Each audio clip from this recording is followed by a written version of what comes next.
کہ اہل حدیث کہتے ہیں کہ جرابوں پر مسح ہو سکتا ہے، حدیث کی روشنی میں بتائیں۔ اہل حدیث مذہب ہی اندھیرے کا نام ہے، ادھر روشنی ہے ہی نہیں۔ پہلے تو یہ دیکھیں کہ یہ جرابیں نبی پاک کے زمانے میں تھیں جو آپ پہن رہے ہیں، جی سوچ لو، جب یہ جرابیں نہیں تھیں تو ان جرابوں پر مسح آپ سے کیسے ثابت ہے؟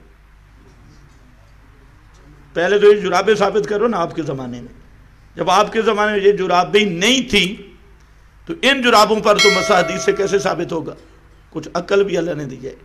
اب کہتے ہیں چونکہ چنانچہ ان پہ تھا تو ان پہ بھی ہے، تو یہ قیاس ہے۔ تو اہل حدیث قیاس کے قائل ہی نہیں، اب خود قیاس کرنے لگ گئے، ان پر قیاس کرتے ہیں ان کو، انہوں نے تو جرابیں اس زمانے کی لانی چاہیے۔ تو نام اہل حدیث ہے اور دلیل قیاس سے ایک۔ دوسری موٹی سی بات سمجھو کہ پاؤں کا دھونا اور موزے پر مسح کرنا دو چیزیں قطعی دلیل سے ثابت ہیں۔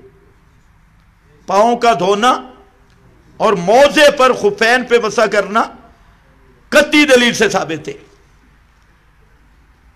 تو اب جرابوں پر مسح تب ثابت ہوگا کہ کوئی قطعی دلیل لائی جائے، خبر واحد سے بھی ثابت نہیں ہوگا، قطعی دلیل۔ اور جرابوں پر مسح کرنے کی جتنی روایتیں ایک بھی صحیح نہیں، ایک بھی صحیح نہیں۔ اب قرآن متواتر قطعی دلالت کو چھوڑ کر تو ہم اخبار احاد پہ بھی عمل نہیں کر سکتے، چاہے جائے کہ ضعیف روایتوں پہ عمل کریں۔ اور اگر وہ ضعیف روایتیں مان بھی لی جائیں تو اس دور کی جرابیں بھی چمڑے کی تھی، یہ تمہارے والی جرابیں فیکٹری والی نہیں تھی۔ تو اگر بالفرض ان جرابوں پہ مسح کوئی ثابت کرے، ضد بھی لگائے، تو پھر بھی ان جرابوں پر مسح تو قیاس سے ثابت ہوگا، اور قیاس تم مجتہدین کا نہیں مانتے تو خود قیاس کرتے ہوئے شرم نہیں آتی؟ اس لیے جرابوں پہ مسح نہیں، موزے لے لو، کوئی اتنے قیمتی نہیں ہے۔